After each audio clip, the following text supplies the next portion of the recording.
बनाने वाले ने क्या खूब बनाया है, जरा ध्यान से सुनिएगा। मंदिर मस्जिद गिरजा घर ने बांट दिया भगवान को, धरती बांटी सागर बांटा, क्या बांट सके इंसान को। स्वागत है आप सभी का प्रेरणात्मक कहानियां विद लक्ष्मी में। आप सुन रहे हैं साधक पॉडकास्ट। चलिए आज फिर एक नई कहानी का आगाज करते हैं। ये कहानी है एक गांव में रहने वाले एक ऐसे व्यक्ति की जो बेहद गरीब है, लेकिन दिन भर बस भगवान की पूजा करता रहता है, भगवान की भक्ति में लीन रहता है। पर उसे भगवान से एक शिकायत है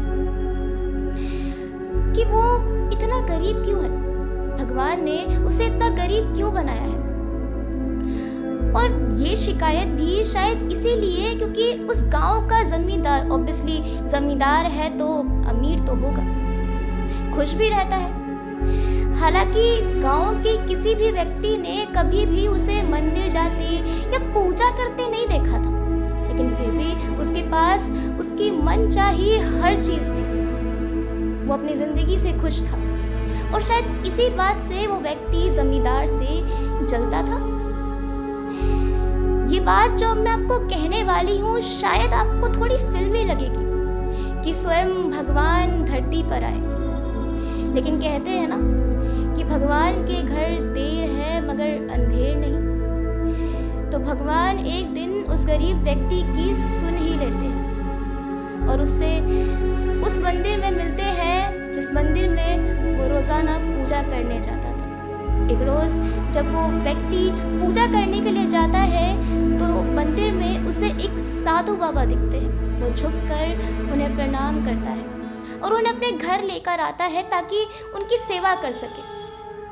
दिल से वो उनकी सेवा करता भी है और बातों का सिलसिला कुछ यूं शुरू होता है कि बस चलता ही रहता है। सुबह से कब दोपहर हो जाती है उन्हें पता ही नहीं चलता।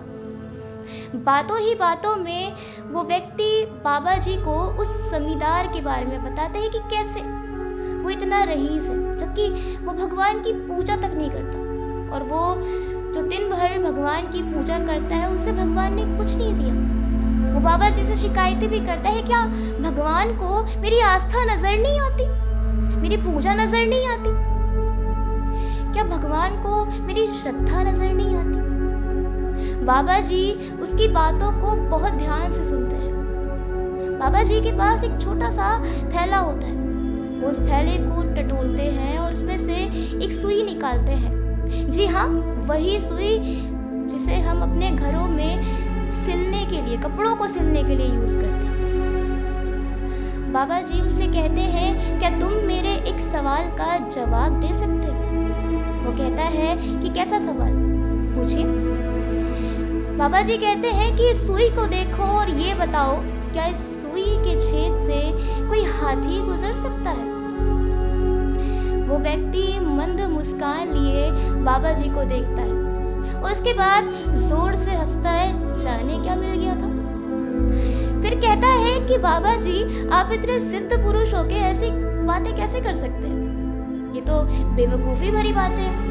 किसी सुई के छेद से भला हाथी कैसे गुजर सकता है।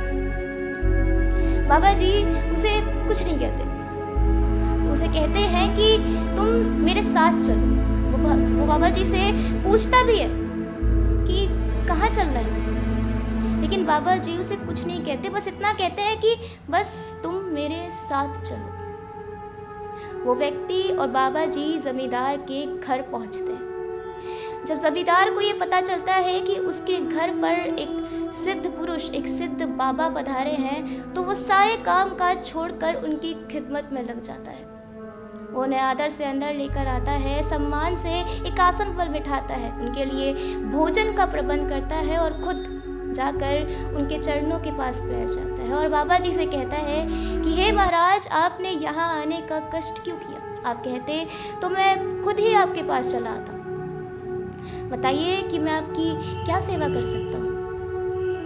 बाबा जी ने एक नज़र अपने पास बैठे उस गरीब व्यक्ति को देखा और वापस से अपने थैले से उसी सुई को निकाला जो सुई उसने उस गरीब व्यक्ति को दिखाकर वो सवाल पूछा था।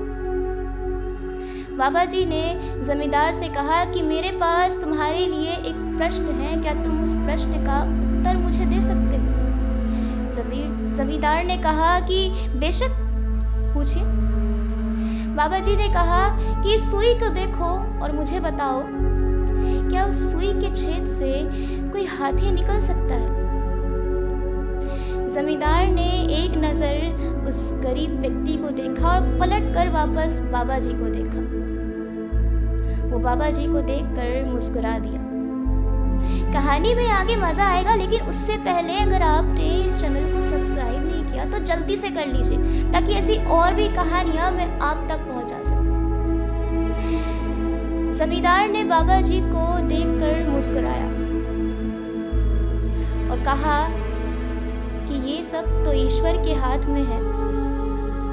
ईश्वर चाहे तो क्या नहीं हो सकता। असल बात तो ये है कि हम तो केवल कठपुतली हैं, चलाने वाला तो वो है।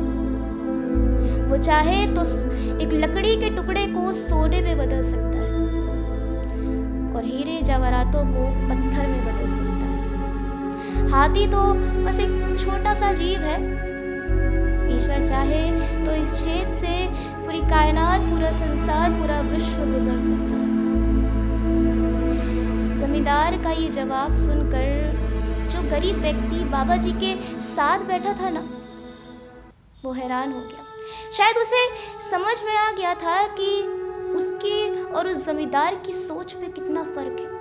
शायद उसे ये समझ में आ गया था कि वो इतना गरीब और वो जमींदार इतना रईस क्यों था, क्यों भगवान ने उसे सब कुछ दिया था और उस व्यक्ति को कुछ नहीं दिया था। हम जो इंसान होते हैं, हम इंसान कितने बुरे होते हैं ना।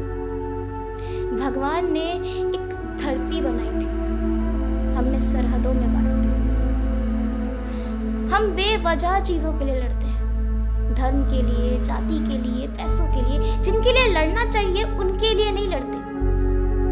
इज्जत के लिए, परिवार के लिए, भविष्य के लिए नहीं लड़ते। और ऐसा जरूरी नहीं है कि हम भगवान की पूजा करें तभी उनके प्रति हमारे दिल में श्रद्धा है, भक्ति है। कहते हैं कि भगवान हर जगह है। जिस भगवान को हम मंदिर में रखी मूर्ति में ढूंढते हैं, एक बार मन की नजरों से देखिए, हर इंसान में भगवान छुपा है। बस देखने वाले की नजर होनी चाहिए, है ना? शुक्रिया।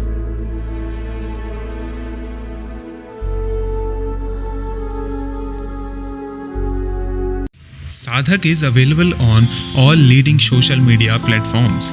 Do follow and subscribe. Now you can also join us. If you have talent and spark in you and want to learn singing, stage presentation, public speaking and other professional skills, then visit www.sadhakacademy.com or email us sadhakacademy@gmail.com.